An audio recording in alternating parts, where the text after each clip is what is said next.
Hello, എന്നാണ്ട് വിശേഷം? എല്ലാവർക്കും സുഖമാണോ? ഇന്നെൻ്റെ വൈകുന്നേരത്തെ കുക്കിങ്ങൊക്കെ കാണിക്കാവേ.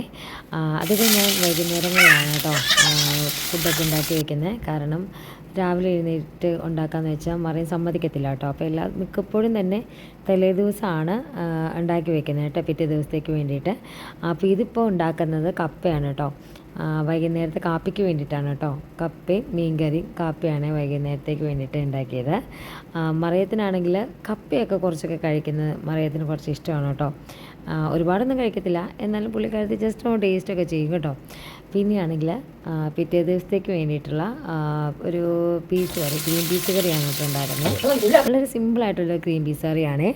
അതാണെങ്കിൽ പകൽ സമയത്ത് തന്നെ ഞാനതെല്ലാം വേവിച്ച് കുക്കറിലെല്ലാം വേവിച്ച് സെറ്റ് ചെയ്ത് വെച്ചായിരുന്നു. പിന്നെ ജസ്റ്റ് ഒന്ന് ഉണ്ടാക്കി എടുത്താൽ മതിയായിരുന്നു കേട്ടോ.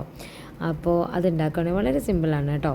ഈ ഗ്രീൻ പീസ് കറിക്കകത്തേക്ക് കുറച്ച് തേങ്ങാപ്പാലും അതേപോലെ തന്നെ എല്ലാം കുക്കായി കഴിയുമ്പോഴേക്കും രണ്ട് മുട്ട പുഴുങ്ങിയതും ഇങ്ങോട്ട് ചേർത്തെടുക്കുമ്പോഴേക്കും കറി സെറ്റാണ് കേട്ടോ. നല്ലതാണ്, വെള്ളപ്പത്തിൻ്റെ കൂടെയൊക്കെ കഴിക്കാൻ പറ്റിയ ബെസ്റ്റ് കറിയാണ് കേട്ടോ നമ്മുടെ ഗ്രീൻ പീസ് കറി. അതിനുശേഷമാണെങ്കിൽ പിറ്റേ ദിവസത്തേക്ക് വേണ്ട അപ്പത്തിനുള്ള മാവൊക്കെ അരച്ച് വെക്കുകയാണ് കേട്ടോ. അപ്പത്തിന് തേങ്ങയും ഈസ്റ്റും കുറച്ച് പഞ്ചസാരയും ഒക്കെ ഇട്ടിട്ടുള്ള മാവാണ് കേട്ടോ. അത് പിറ്റേ ദിവസത്തേക്ക് കുറച്ച് അരച്ച് വെക്കുന്നുള്ളൂ, കാരണം ഞങ്ങൾ 3 പേരല്ലേ ഉള്ളൂ, അതുകൊണ്ട്. പിന്നെയാണെങ്കിൽ രാത്രിയിലത്തേക്ക് വേണ്ടിയിട്ട് ചിക്കൻ തോരനാണ് കേട്ടോ ഉണ്ടാക്കണേ. ചിക്കൻ തോരന് വേണ്ടിയിട്ട് കുറച്ച് തേങ്ങയും കൂടെ വേണമായിരുന്നു. തേങ്ങ ഞാനിതിലിട്ടിട്ടില്ല.